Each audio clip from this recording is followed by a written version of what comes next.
মুর্শিদ মুর্শিদ যে করছে জপ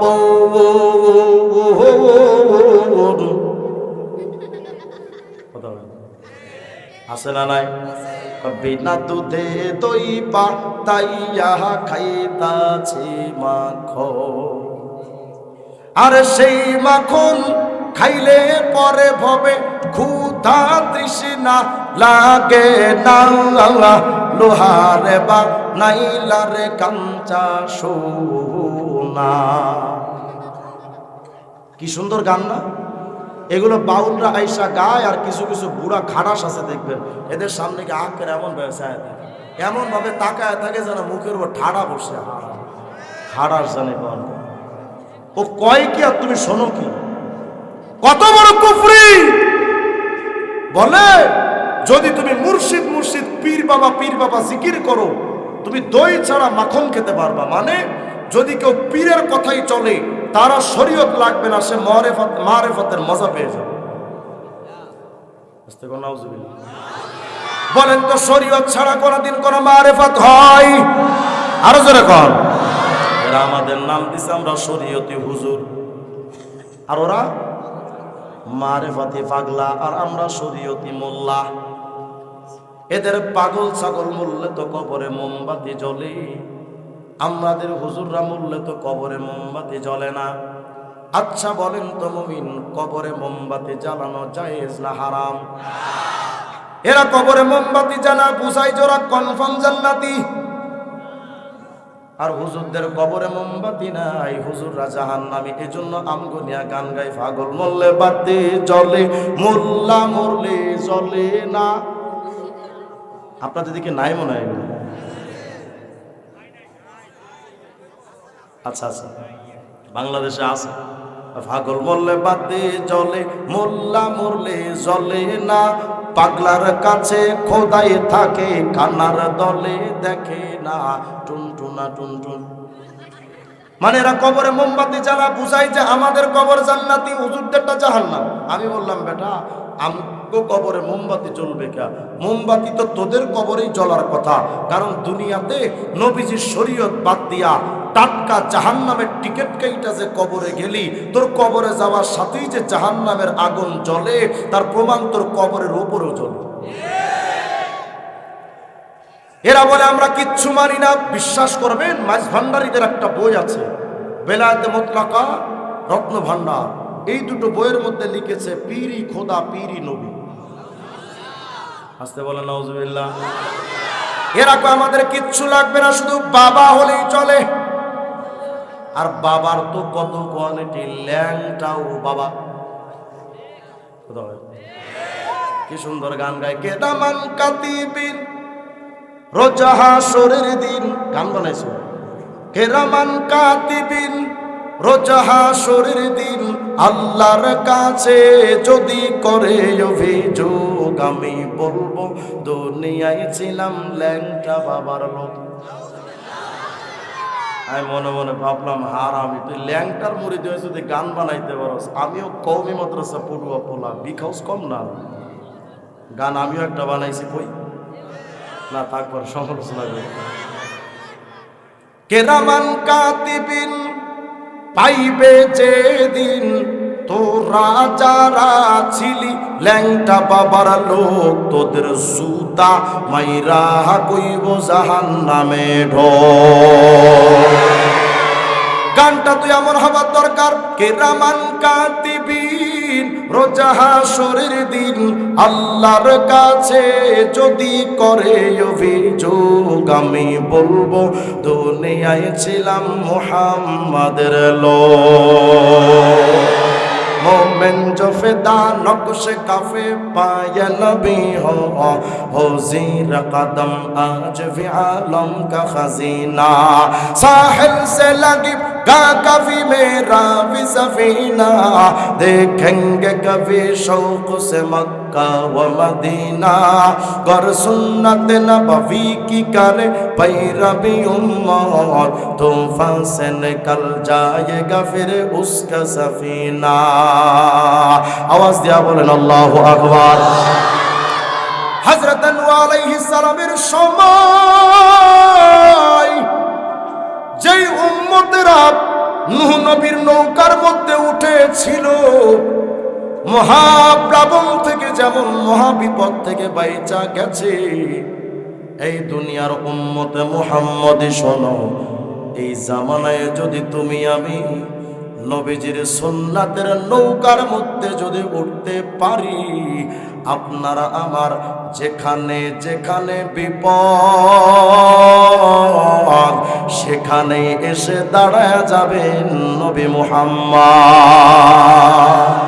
হযরত আব্দুল্লাহ ইবনে আব্বাস বলেন, ইয়াউমা তাবিয়াতু ওয়ুজুহু আহলিস সুন্নাতি ওয়াল জামাআহ, দুনিয়াতে যারা দুইটা জিনিস মানবে, এক নাম্বার সাহাবা, এক নাম্বার তো আমাদের ব্যক্তি জীবনে নবীর সুন্নাত নাই, পারিবারিক জীবনে নবীর সুন্নাত নাই, সামাজিক জীবনে তো নবীর আদর্শ নাই, রাষ্ট্রীয় জীবনে নবীর দিক নির্দেশনা চলে না। আমার বাংলাদেশের আদালত চলে মানব রচিত তন্ত্র মন্ত্র দিয়ে। আমার বাংলাদেশের সংবিধান প্রণয়ন হয়েছে গণতন্ত্র, সমাজতন্ত্র, জাতীয়তাবাদ, ধর্মনিরপেক্ষ মতবাদের মতো কুফরি মতবাদ দিয়ে আমার বাংলাদেশের সংবিধান সজ্জিত হলো। হুজুরে আকরামের ইসলামতন্ত্র আমার বাংলাদেশের সংবিধানে জায়গা পেল না। ভারতের সংবিধানকে খেয়াল করে বাংলাদেশের সংবিধান প্রণয়ন হয়ে লেনিন, কার্ল মার্কস, মাও সেতুং, আব্রাহাম লিঙ্কন মানব রচিত তন্ত্র মন্ত্র দিয়ে আমার বাংলাদেশের সংবিধান প্রণয়ন হলো। হুজুরে আকরামের সংবিধান, নবীজির ইসলামতন্ত্র আমার সংবিধানে জায়গা পেল না।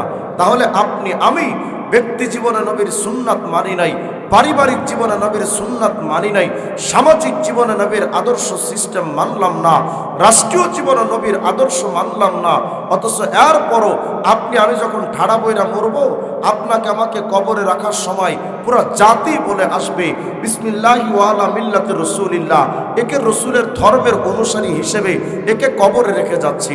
অথচ এই জালেম নবীর ধর্মের কোনো কিছুই মানে নাই, ব্যক্তি জীবনও মানে নাই, পারিবারিক জীবনও মানে নাই, সামাজিক জীবনও মানে নাই, রাষ্ট্রীয় জীবনও মানে নাই, কিছুই মানল না।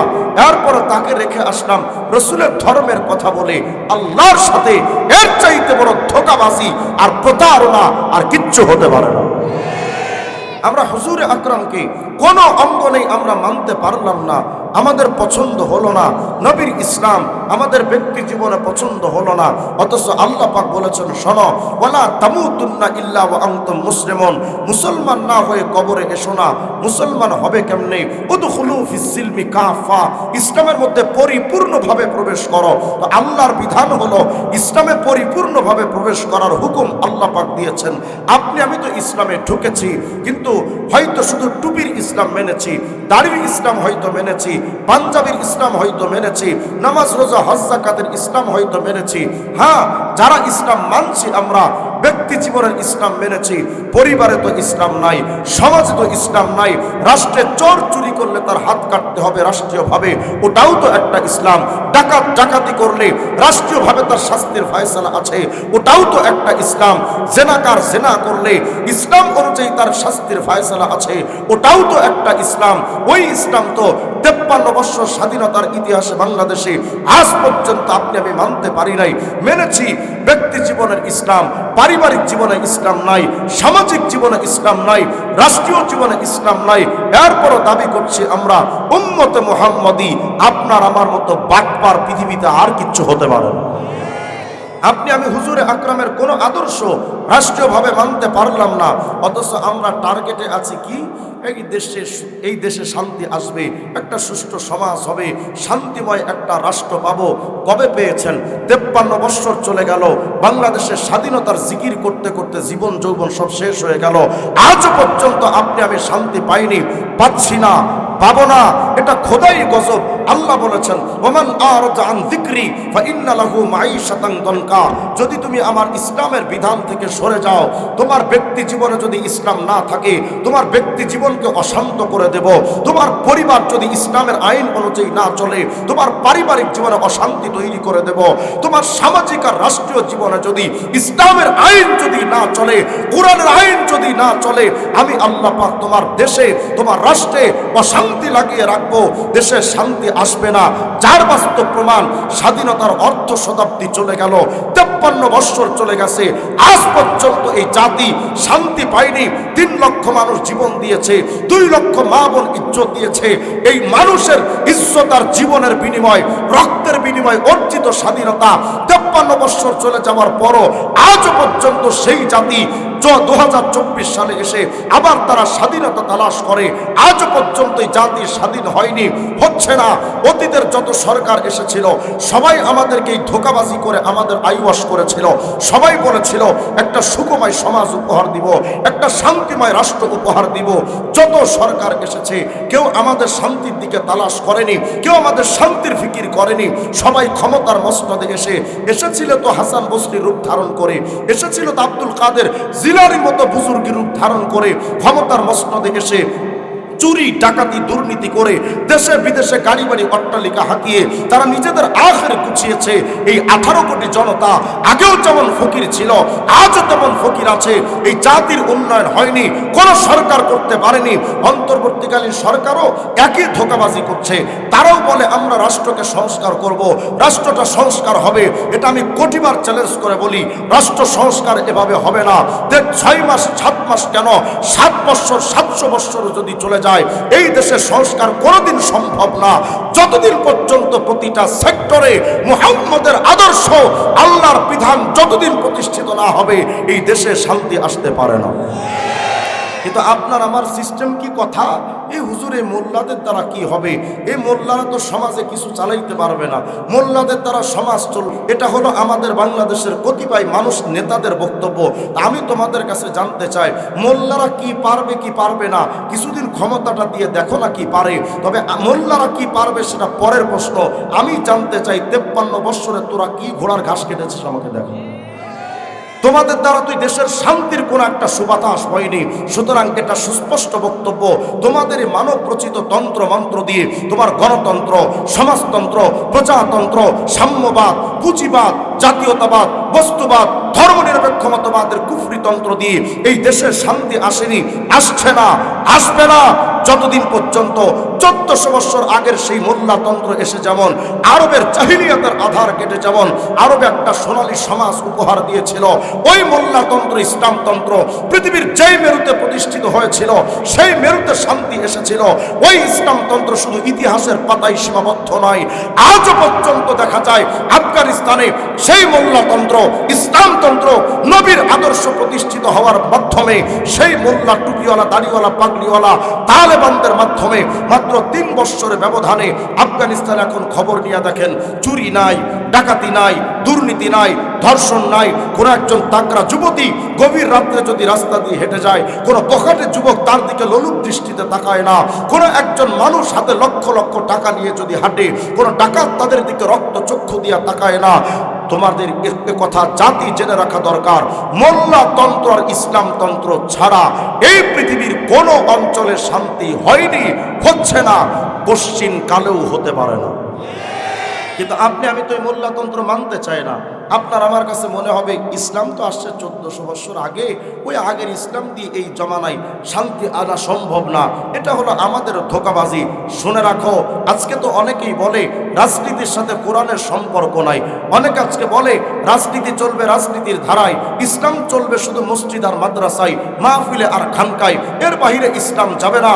শুনে রাখো জাহেল, শুনে রাখো মূর্খ জাতি, যারা এই কথা বক্তব্য দেয়, এই বক্তব্য যারা দিয়েছে যে মূর্খরা, যে ইসলামের সাথে রাজনীতির সম্পর্ক নাই, রাজনীতির সাথে কোরআনের সম্পর্ক নাই, আমি কথা সুস্পষ্ট করে বলি, যেই রাজনীতির সাথে কোরআনের সম্পর্ক থাকে না ওটা রাজনীতি নয়, ওটা ধান্দাবাজি আর চাঁদাবাজি। ওর দ্বারা আর কিচ্ছু হবে না।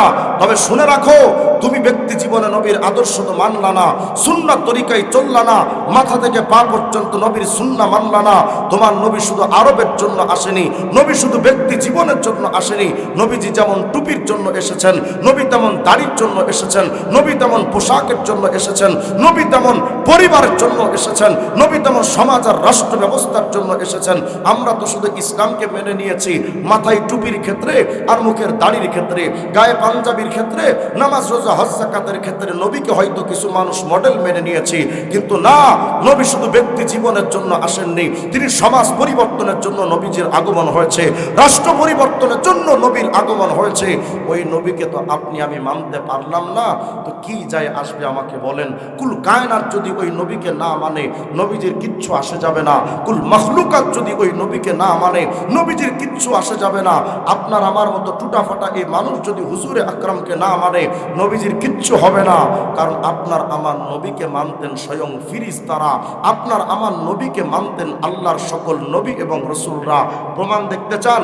খোলেন না সিরাজুল মুনির নামক কিতাব, খণ্ড 3 পৃষ্ঠা 15 মধ্যে তালাশ করে দেখেন। হুজুরে আকরাম যখন যাবেন মেরাজে, যাবার পথে বা আসার পথে মসজিদে আকসায় যখন রসুল আরবি হাজির হলেন, হযরত রসুলের সাথে ছিলেন হযরত জিবরিল সাল্লাল্লাহু ওয়া জিবরাইল। কুল্লু ওয়াহিদ রাকাতাইন, 2 রাকাত নামাজ আদায় করলেন, নবীও পড়লেন, জিবরিল আমিনও পড়লেন মসজিদে আকসা। আজকে মসজিদে আকসায় যেই নবীর আগমন, আরে তুমি তো এই নবী এত মহান নেতা, তুমি তো চিনো না এই নবী এমন মহান নেতা, তাকে তো জিবরিল আমিন চিনে, তারা তো ফেরেশতারা পর্যন্ত, নবী রাসূলরা পর্যন্ত চিনে। আজকে যখন দেখেছেন সবাই যে নবীজি এসেছেন মসজিদে আকসা, তাকেও তো স্বাগতম জানাতে হবে।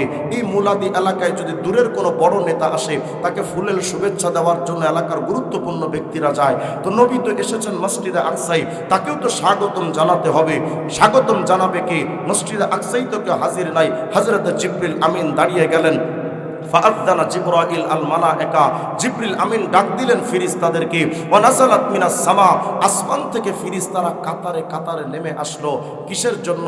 নবীজির আগমন হয়েছে মসজিদে আকসায়, নবীজির সম্মানার্থে ফেরেশতারা আসমান থেকে নেমে আসলেন। ওয়া হাশারা লাহু জামিআল মুরসালিন ওয়াল আম্বিয়া, সমস্ত নবী আসলেন, রাসূলগণ আসলেন, পুরা মসজিদে আকসা ভরপুর হয়ে গেল। এসেছেন কারা? নবী, রাসূল, ফেরেশতারা সবাই এসে মসজিদে আকসা ভরপুর হয়ে গেল। ইতিমধ্যে আল্লাহ রসুল তাকালেন, ফাআরাফান নবী আন নবিয়্যিন, আপনার আমার নবী তাকিয়ে চিনতে পারলেন।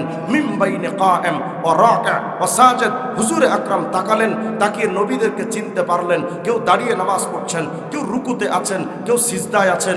ওই যে হযরত সফিউল্লাহ আদম, ওই যে খলিলুল্লাহ ইব্রাহিম, ওই যে কালিমুল্লাহ মুসা, ওই যে রূহুল্লাহ ঈসা, সমস্ত নবীরা আগমন হয়েছে মসজিদে আকসা। নবীজি তাকিয়ে তাকিয়ে চিনতে পারলেন। ইতিমধ্যে ফাআযানা মুআযযিন, আযান হয়ে গেল। ওয়া উকিমাতিস সালাহ, ইকামত হয়ে গেল। কোথায়? মসজিদে আকসায়। কবে? মেরাজের রাত্রে। এসেছেন কারা? নবী, রাসূল, ফেরেশতারা। আপনার আমার নবীও মসজিদে আকসায় হাজির। আযান হয়ে গেছে, ইকামত হয়ে গেছে। ফাকামু সুফুফা, সবাই কাতারবন্দি হয়ে দাঁড়িয়ে গেলেন। জামাতের সাথে নামাজ আদায় হবে, সবাই কাতারবন্দি হয়ে দাঁড়িয়ে গেছেন, কিন্তু সবাই অপেক্ষমান। ইয়ামতাজিরুনা মাইয়া উম্মুহুম, সবাই অপেক্ষমান ছিলেন আজকের এই দামি জামাত, যেই জামাতের মুসল্লি ফেরেশতারা, নবী এবং রাসূলরা। এত বড় দামি জামাতে ইমামতি করতে পারে এমন মহান ইমাম সাহেব তিনি কে? এমন দামি জামাতে ইমামতি করবেন সে মহান ইমামকে? হযরত জিবরিল আমিন দাঁড়ায়া, নবী, রাসূল, ফেরেশতারা দাঁড়ায়া, কেউ কোনো কথা বলে না। নিস্তব্ধতা, বাকরুদ্ধ সবাই, পিনপতন নীরবতা, কেউ কোনো কথা কয় না। ইমামতের মুসল্লা খালি। আদম তিনি সাহস করেন না ইমামতের মুসল্লায় যেতে, খলিলুল্লাহ ইব্রাহিম তিনিও ইমামতের মুসল্লায় যেতে সাহস করেন না।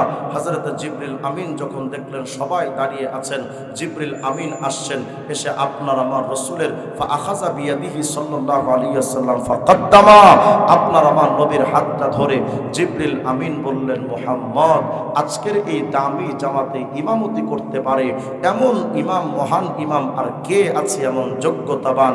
এই মুহাম্মদ, তুমি সামনে এগিয়ে যাও, নবী, রাসূল, ফেরেশতাদের ইমাম হয়ে যাও। আপনার আমার নবী ফেরেশতাদের ইমাম, আপনার আমার নবীর, নবী, রাসূল, ফেরেশতা সকলের ইমাম। শুধু দুনিয়াতেই যে এমনটা বিষয় নয়। যা সহিহ বুখারী 2496 নম্বর হাদিস তালাশ করে দেখেন, রাসূল করিম আলাইহিস সালাম বলেছেন, ফাকুনু আউওয়ালা মান তানশাক্কু আনহুল আরদ, এই জমিন ফেড়ে সর্বপ্রথম যিনি কিয়ামতের ময়দানে যিনি উঠবেন তিনি আর কেউ না, আপনার আমার নবী মুহাম্মদুর রাসূলুল্লাহ। শুধু তাই নয়, শুধু নবী যে কিয়ামতে প্রথম উঠবেন, বিষয়টা এমন নয়। জামে তিরমিজি হাদিসের কিতাব খোলেন, হুজুর আকরাম বলেছেন, আনা সাইয়্যিদু ওয়ালদি আদম ইয়াউমাল কিয়ামতি ওয়ালা ফখর। আমি মুহাম্মদ কিয়ামতে সমস্ত বিজনেসম্যানদের নেতা, সমস্ত ডাক্তারদের নেতা, সমস্ত ডক্টরদের নেতা, সমস্ত পলিটিশিয়ানদের নেতা, সমস্ত ইঞ্জিনিয়ারদের নেতা, সমস্ত সায়েন্টিস্টদের নেতা, আরে দেশি বলো, বিদেশি বলো, আরবি বলো, আজমি বলো, আলেম বলো, আওয়াম বলো, জাহেল বলো, এই দুনিয়ার মানুষ, মানব বলো, ফিরিস্তা বলো, দানব বলো, নবী পৌঁছাতে চাচ্ছেন, শোনো কিয়ামতের ময়দানে কোথায় তোমার লেনিন, কালমাস মৌসুদুল আব্রাহাম লিঙ্কন, জিয়া এরশাদ আর মুজিব কোথায় কিয়ামতে? হুজুর আকরাম বলেন কিয়ামতে শুধুমাত্র নেতা থাকবেন একজন, আর কেউ না, আমি মুহাম্মদুর রাসূল। কিয়ামতের ময়দানে শুধুমাত্র নেতা থাকবেন একজন, তিনি আপনার আমার নবী মুহাম্মদুর রাসূলুল্লাহ। ওই নবীকে ইমাম নেতা মানলেন না, টুপির ক্ষেত্রে নবীকে নেতা মানেন নাই, দাড়ি রাখার ক্ষেত্রে নবীর তরিকাটা মেনে নবীকে নেতা মানেন নাই, পোশাক পরার ক্ষেত্রে নবীকে নেতা হিসেবে নবীর মতো মানেন নাই, রাজনীতি করার ক্ষেত্রে তুমি মেনেছ লেনিন, কালমাস মৌসুদুল আব্রাহাম লিঙ্কনকে, তো মানতে থাকো না। কিয়ামতে যখন সবাই নিজেদের নেতাদের পেছনে দৌড়াবে, আপনি আমি নবীজির পেছনে দৌড় দিব, ফিরিস্তারা তাকায় দেখবেন তোমার মাথায় টুপির নূর ছিল না, তোমার মুখে দাড়ির নূর নাই, তোমার শরীরে সুন্নতি পোশাকের নূর নাই, তুমি রাজনীতি করেছিলে, গণতন্ত্র, সমাজতন্ত্র, রাজতন্ত্র, প্রজাতন্ত্র, ধর্ম নিরপেক্ষ মতবাদ, জাতীয়তাবাদের রাজনীতি, ইসলামতন্ত্রের রাজনীতি তুমি করো নাই। যখন ফিরিস্তারা দেখবে বেশি কিছু হবে না বন্ধু, শুধু ফিরিস্তারা ধরবে আর সুন্দর করে জুতা দিবে, আর কিচ্ছু হবে না। নবীজির ইসলামতন্ত্র তো মানলেন না, মাইনেন না আপনি, তবে আপনার আমার মতো ক্ষুদ্র মানুষ যদি নবীকে না মানে কিচ্ছু হবে না। ওই নবীকে কিয়ামতে হুজুরে আকরাম বলেন, ওয়া বিয়াদি লিয়াউল হামদি ইয়াউমাল কিয়ামতি ওয়ালা ফখর। কিয়ামতের ময়দানে আমি মুহাম্মদের হাতে একটা প্রশংসার ঝান্ডা থাকবে। মা মিন নাবিয়্যিন ইয়াউমা ইযিন আদম ফামান সাওয়া ইল্লা তাহতা লিওয়াই। আমি মুহাম্মদের প্রশংসার ঝান্ডা পতাকার নিচে সমস্ত নবী রাসূল পর্যন্ত দাঁড়িয়ে যাবেন কিয়ামতে। আরে শুধু কিয়ামতে নবীর পতাকায় সবাই আসবেন এমনটা নয়, কিয়ামতের আগে হযরত ঈসা ইবনে মারিয়াম এই দুনিয়াতে আসবেন। সেই ঈসা নবী দুনিয়াতে এসে নিজের মন মতো চলবেন না, অথচ তিনি একজন জলিলুল কদর নবী। তিনিও এসে আপনার আমার নবীর মতো টুপি পরবেন, আপনার আমার নবীর মতো দাড়ি রাখবেন, আপনার আমার নবীর মতো পোশাক পরবেন, আপনার আমার নবীর শরীয়তে ইসলামে পরিপূর্ণভাবে তিনি মেনে নেবেন, নিজের ধর্মের অনুসারে তিনি আমল করবেন না। আমি বোঝাতে চাচ্ছি, আগের যুগের নবীরা পর্যন্ত, ফিরিস্তারা পর্যন্ত যদি আপনার আমার নবীর অনুসরণ করতে পারে, হাই উম্মতে মুহাম্মদী, তুমি সেই নবীর অনুসরণ করতে পারলা না।